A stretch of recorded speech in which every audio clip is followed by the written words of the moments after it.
Thank you, Megan. As an African American male in this country, we become keenly aware of the social construct of race.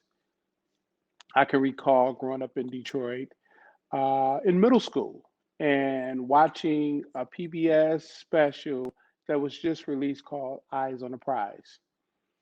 And sitting there watching this storyline, and it was a five-part series, if I can recall, and it had the images of people demonstrating, black and white footage.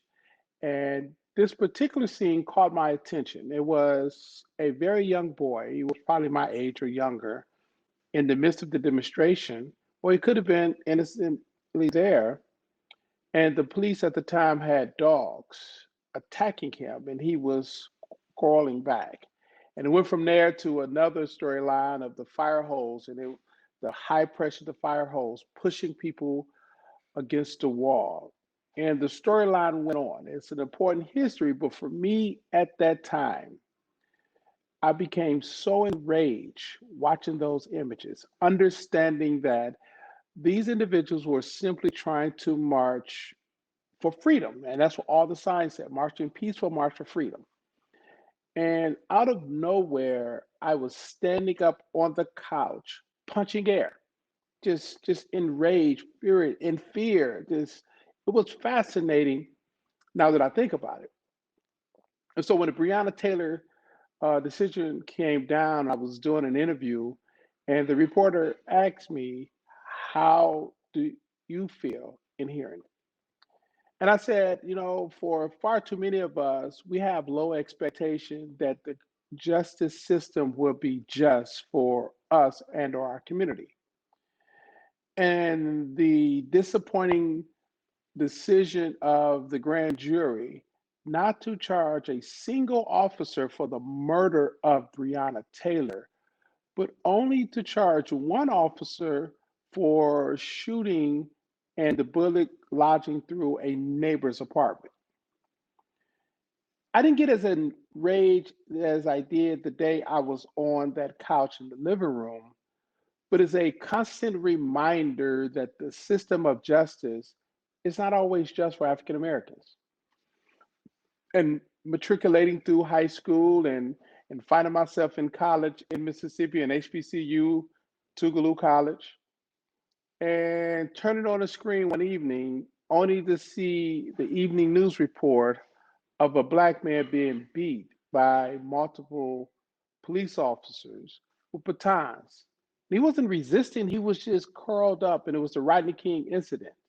And I can recall watching that image and reacting the very same way I did when I was in middle school, punching air, just frustrated of this unfortunate reality that there is no compassion, no empathy for Black people as human beings in this country for far too many individuals.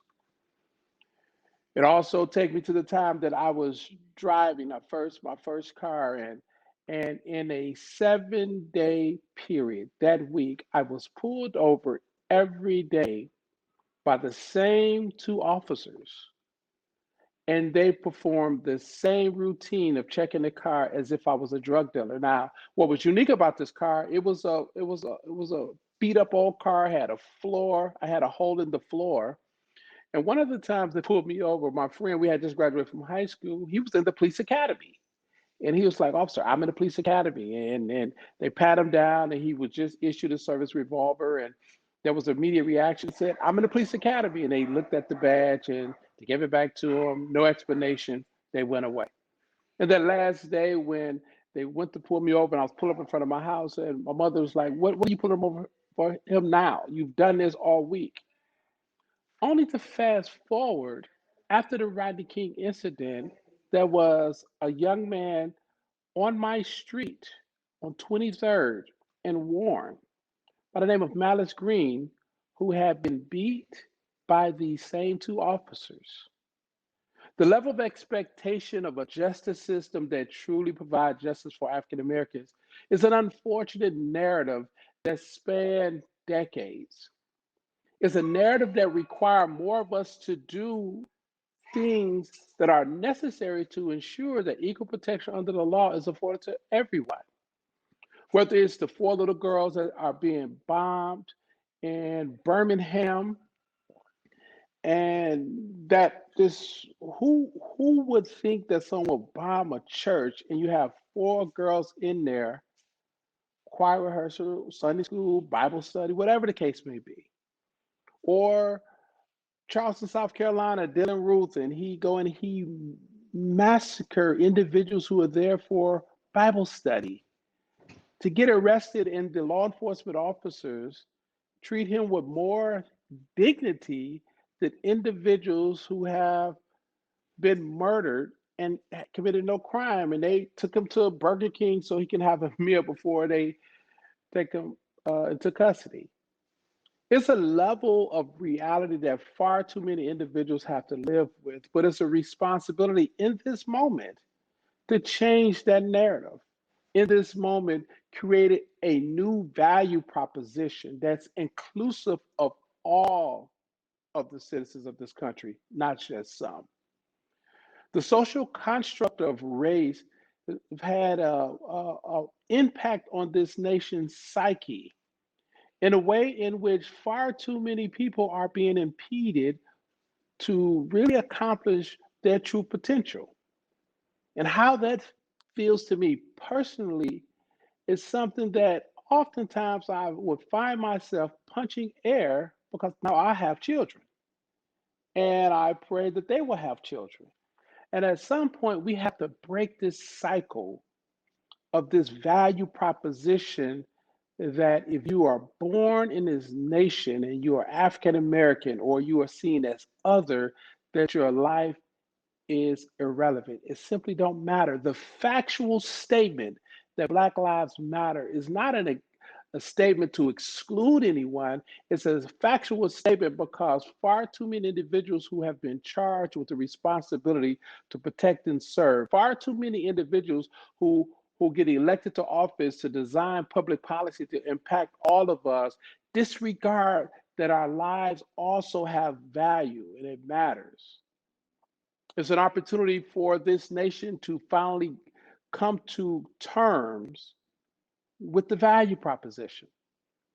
Race is a social construct if you really think about the history of this nation, because in the 1900s and 1920s, if you was Irish in Boston or in the New England states, you were not considered white. If you was Jewish in the same period of time in many parts of this country, you were not considered white. Race is such a social construct that it's a political calculation or who will be accepted into this quote white caste system based on the need to maintain power, domination, and control. And at some point, we must break the caste system.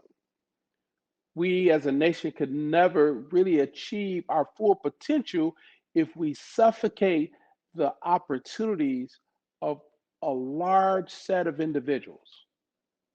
How that feel to me is is a feeling that propels me to do the work that I have been doing and recognize that the work of freedom for all citizens is a continuum. It is that compelling, that motivating factor to say, if we lack the integrity, the ability, the empathy to truly hold the constitutional principles that all men and women are created equal and endowed with certain inalienable rights, a social contract that should be afforded to all citizens, a social contract that would treat non citizens with respect and dignity. It is something that compels me to do the work that I do. It's something that compels me to question those who react in such a visceral response as if we are equated to Klansmen who seek to maintain a social construct that oftentimes demean them as individual, but use them as puppets in a larger game. Working poor whites are victims of this same system. Middle income whites are victims of this same system. It is a system that we must abolish in this moment by moving people from the peaceful protests in the streets, which is very necessary to bring attention to social justice. If there were no peaceful protests in the streets, many of us would have never heard the name Breonna Taylor. If there were no peaceful protests in the streets, many of us would not have known the name of John Lewis, an ordinary individual who did some extraordinary things. And that's why I do what I do, because of standing up on that couch in middle school, punching air, because I seen the injustice that was being done, not to adults. Here was a little boy where the police was seeking an attack dog on, a little girl that was simply being placed in a school to integrate schools, and a violent mob yelling profusely to this child who was no more than the fifth, sixth, or seventh grade. This moment caused us to do something different. But it's because of moments like these that have led me to do the work that I have done, and I've spent my life working towards equal protection under the law and a level of equality that we strive for. We are at an inflection point. We must decide, are we going to move to the future for prosperous opportunity where our elderlies are treated with care and dignity, that our young people are provided a quality education, not the political hurdles that we currently see where young people born in a certain zip code are denied a full opportunity? And will we do away with this social construct and provide equal protection under the law and protect the rights of those who are disadvantaged, however we define disadvantage? Thank you.